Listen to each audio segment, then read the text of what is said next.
लहू कुफुवन अहद। मेरी प्यारी बहनों, आप लोगों के सामने एक छोटी सी एक तकरीर पेश करना चाहती हूँ। इसका उन्वान है यौम आज़ादी। सामईन किराम, आज यौम आज़ादी है और आज के दिन हर एक हिंदुस्तानी खुशी मनाता है और हिंदुस्तान के कोने कोने में जश्न का माहौल होता है। सामईन, हम खुशियाँ और जश्न तो मनाते हैं, लेकिन हमने कभी ये जानने की कोशिश की कि आखिर हम सब ये जश्न मनाते क्यों हैं और इसकी वजह क्या है। सामईन, जब अंग्रेजों ने और अपने नापाक इरादों के साथ हिंदुस्तान पर कब्जा किया और अंग्रेजों ने हिंदुस्तान के मासूम बशिंदों पर जुल्म और सितम के पहाड़ तोड़े और नाहक लोगों को हिंदुस्तान और नाहक लोगों को गुलामी से आजाद कराने की हर मुमकिन कोशिश की। सामईन ने कहा, उसमें कोई शक नहीं कि हिंदुस्तान की जंग आजादी में तमाम मजहब के लोगों ने हिस्सा लिया और अपनी कुर्बानियां पेश की, लेकिन इस हकीकत को कभी फरामोश नहीं किया जा सकता है कि उन अंग्रेजों को हिंदुस्तान से भगाने और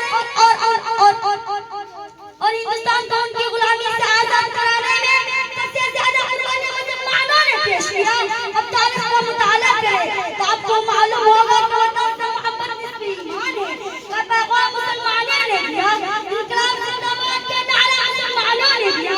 सरफरोशी की तमन्ना अब हमारे दिल में है का जज्बा मुसलमानों ने पेश किया और सारे जहां से अच्छा हिंदुस्तान हमारा का नारा मुसलमानों ने दिया। गोया कि हिंदुस्तान को आजाद कराने में मुसलमान का सबसे अहम किरदार रहा है। शायर ने कहता है, सभी का खून है शामिल यहाँ की मिट्टी में, सभी का खून है शामिल यहाँ की मिट्टी में। किसी के बाप का हिंदुस्तान थोड़ी है, लेकिन अफसोस के साथ कहना पड़ता है कि आज आजादी में मुसलमानों ने जो कुर्बानियां पेश की है उनको मारने की नापाक कोशिश की जा रही है और उन शहीदों को कुर्बानियां की फरामोश नहीं किया जा रहा है। शायद किसी शायर ने सच कहा, जब बड़ा वक्त गुलिस्तान पे तो खून हमने दिया, जब बड़ा वक्त गुलिस्तान पे तो खून हमने दिया, जब बात आई तो कहते हैं तुम्हारा काम नहीं, लिहाजा जरूरत इस बात की है कि हम तारीख का मुताला करें और आजादी के बरनजर को लोगों के सामने बयान करें। हिंदुस्तान की आजादी ने किस तरह की कुर्बानियां दी हैं। आखिर में